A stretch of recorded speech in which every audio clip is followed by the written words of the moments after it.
Shucks, I said that too fast. Okay. Okay, I am Joe Reingold, and today is December 21st, 2018, and I am here interviewing Marjorie Rosenberg. Good morning, Marjorie. Good morning, Joe. Tell me about your family, your parents and grandparents, if you know anything about them, where they were from, where they lived, and where they moved to. My grandparents, okay, let's see. First place, I was born and raised in Washington, D.C. My maternal grandparents lived in D.C., and they had emigrated from Russia in 1911, which was the year my mother was born, so she came here as about an 8-month-old child. And we had a pretty big family there in D.C. because my grandparents had 4 kids, 3 boys, so that was 3 uncles, and my mom, and each one had a spouse and 2 children. And so the Passover table that I remember was enormous, and friends would also come. My grandpa was a pretty unusual feller. He was a cabinet maker, and a very fine one. And he actually was hired by Mrs. Hoover, the wife of the president, to make some replica furniture that would go in the White House, some of which is there today. He also made the cabinet members' chairs up until, I think, the second Eisenhower administration. And when he made his last set, because he knew he was going to retire, he made 1 extra for each of his children. That would be my mom had hers, and it came down to me, and it's in my apartment now. Beautiful. So it's a great keepsake, you know, from him. And then my parents met in D.C. because my dad had come to work for the government. I guess it was 1939 or 1938. And then they married, and then I was born the year after because we were going to go to war, and who knew what was going to happen. So, and my sister was born 11 months and 3 weeks to the day after me. So we were the Irish twins, practically. So that was my maternal grandparents and the kind of spread out family that we had there. And then my maternal, my dad's family also came from Russia. But they lived in California. Dad was raised in Chicago. He had a brother.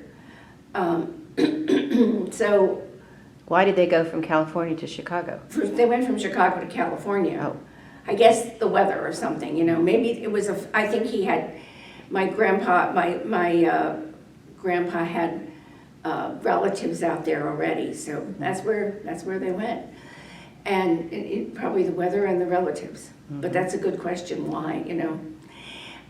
So that was kind of my spread out family, and now you want to know about my current family or Sure. my marriage? Mm-hmm. So I married in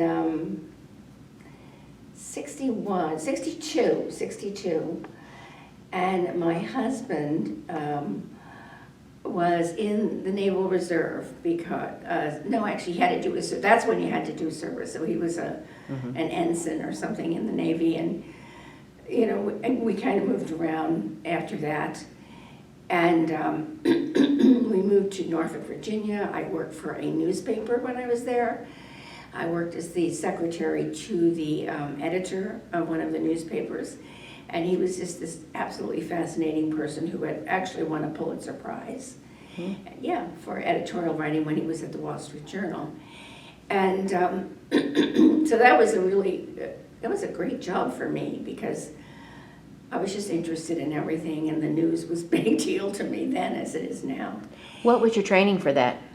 Did you finish high school and go to college? Oh yeah, I did. I went to college, and but my training was, my mom had always said, my mother had was a lawyer, but she didn't practice, but she had a law degree. This is, you know, for someone born in 1911, that's something. But she told me, she always said, learn how to type, learn how to take shorthand, because no matter what, you'll always have a job. And actually, that's how I worked for the rest of my life, basically. doing that, being an executive assistant to somebody, and managing their life and my own. But let's see. So we moved quite a bit, and then we had 2 children. We have a son who lives in London. He lives in England now. And I have a daughter who lives here in Dallas. And I have 3 grandchildren. My 3 grandsons are English with his fancy accent. And my granddaughter is here in Dallas, and she's going to be a senior in high school next year and then off to college. Where did your children grow up? Where were you living at the time? Connecticut. We lived in Connecticut for most of the time when they were in the end of middle school, all through junior high school and high school. And that's where we lived. And what kind of things were you involved in there? Hadassah, believe it or not. Hadassah. And then when my daughter was going off to college, I was like, it would really be helpful if I got a job and got some money and paid for part of this. And so I went back to work. Actually, that was it. I went back to work when she could drive and had a driver's license, and I didn't have to be responsible for taking her everywhere. I then said, okay, I'm free to go to work now. And I ended up working for a venture capital firm, yeah. And they invested in technology. They were big in technology investors. And then that firm, the fellow I worked for and his partner moved to Boston to be near some of these tech companies. And I was there in Connecticut, so I moved over from that company to another venture capital investment company. And that's the company I stayed with for a very long time, 25 years plus, and retired from. That's where I retired from in 2010. So I was with them a long time. What did you and your family have as far as Jewish affiliations growing up and also as an adult, besides Hadassah? Besides Hadassah, yeah.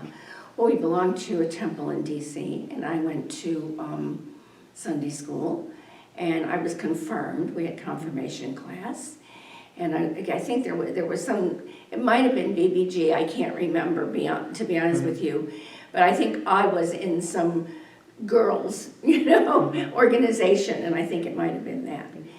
And so I had a lot of Jewish friends, but I also had an awful lot of non-Jewish friends, because where I went to high school was a very mixed group. And you know what? DC would be a place where there would be a wide variety of people from all over the place. Some of them were from diplomatic families, actually. This was a public school, public high school, where I think I got a pretty good education, actually. What about civic organizations through the years? Were you involved in any of those, either DC or beyond that? As a kid, growing up,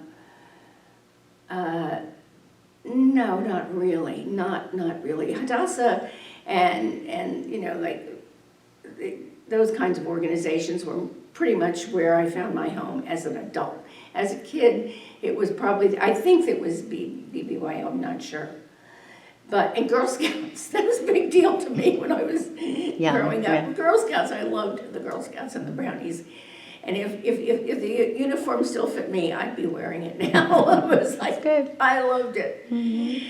So, and camp, I went to Girl Scout camp, and I loved that, so, How did your son come to be living in England?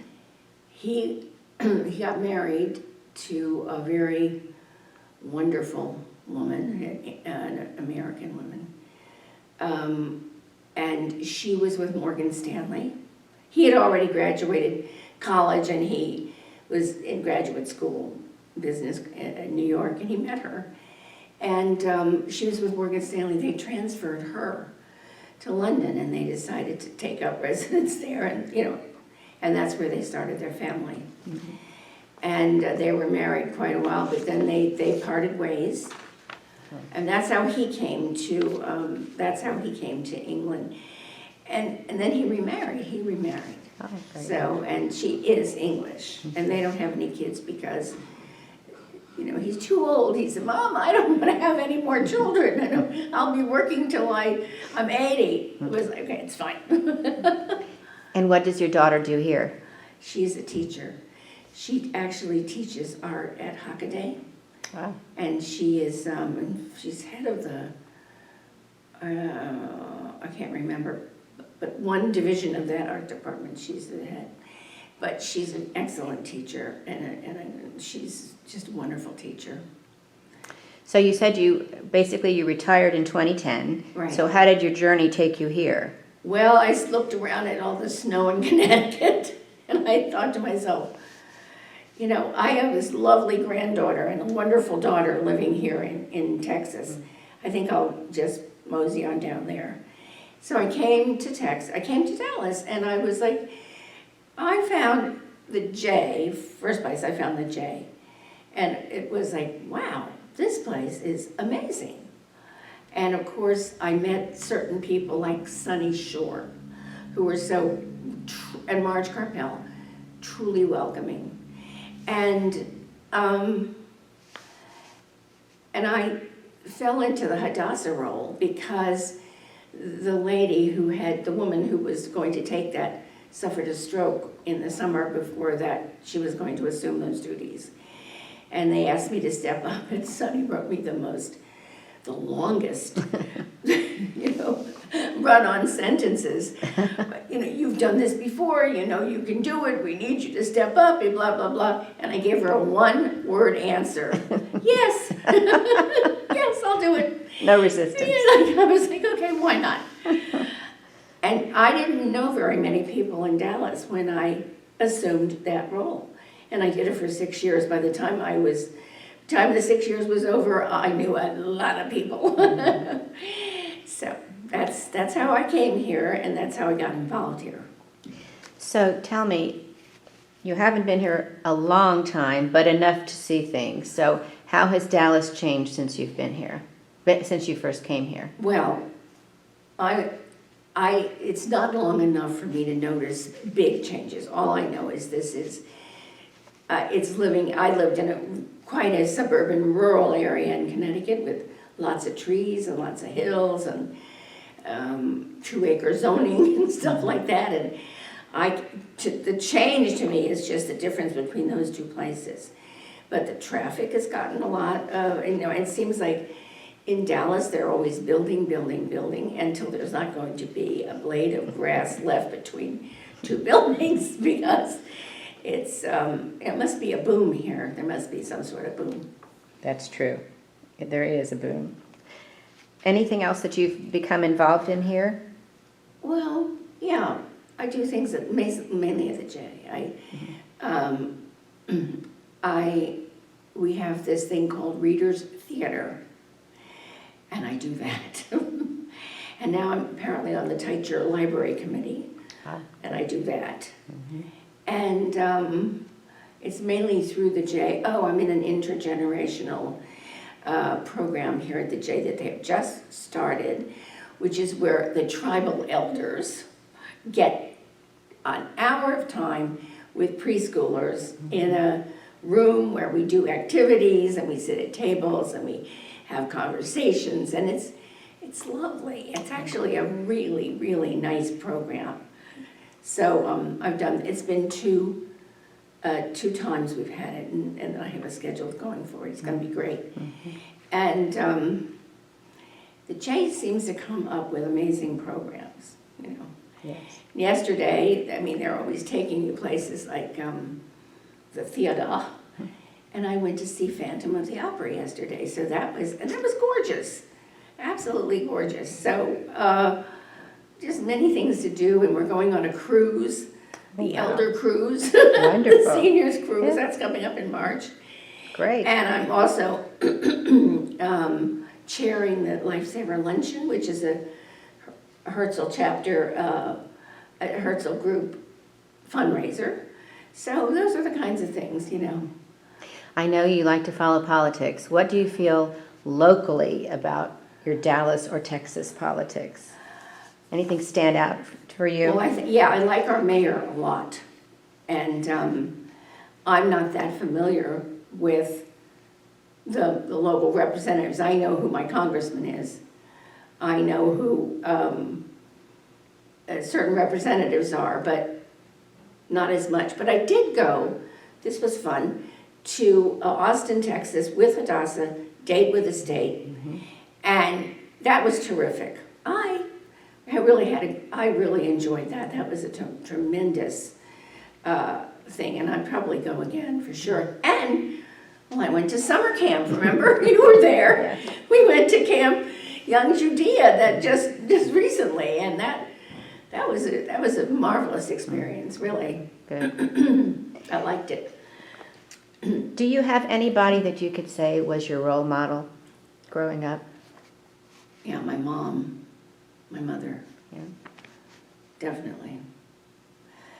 For all the reasons a mom would be, but also because of her education, of the way she was really devoted to my sister and to me, and the way she showed it by doing things like reading to us and meeting up with our friends, and our friends would come over and always be welcome, and then she would sit there with them and have really interesting conversations with people that, I mean, she actually changed some people's lives because she was so interested. One of these fellas I went to high school with was sort of, he was a kind of a friend, he was on the fringe of friends, but he was a very friendly, sociable kind of a guy, and he came over for some reason, and my mom would sit down on the couch with him, and then they would talk about stuff, and before you know it, he was visiting her on a regular basis and having big conversations. And he ended up going to college and became a teacher. And this was not somebody that you would pick out to do something like that because he ran with the wrong crowd, and he wasn't Jewish.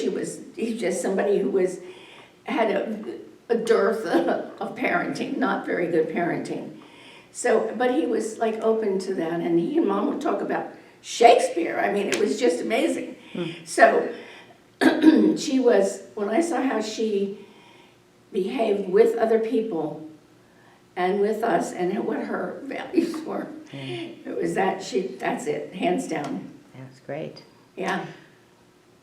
What are you the most proud of, if you can think of some good example? My children and grandchildren. Seriously proud. That's wonderful. Yeah. That's it. Well, it's good that you're near your daughter here. Oh man, That's great. She's really, we're very close. We're very, very close in a good way. Mm-hmm. Is there anything that you can think of that you'd like to add to the interview? Not really. Well, yeah, I will. I am so happy living in Dallas.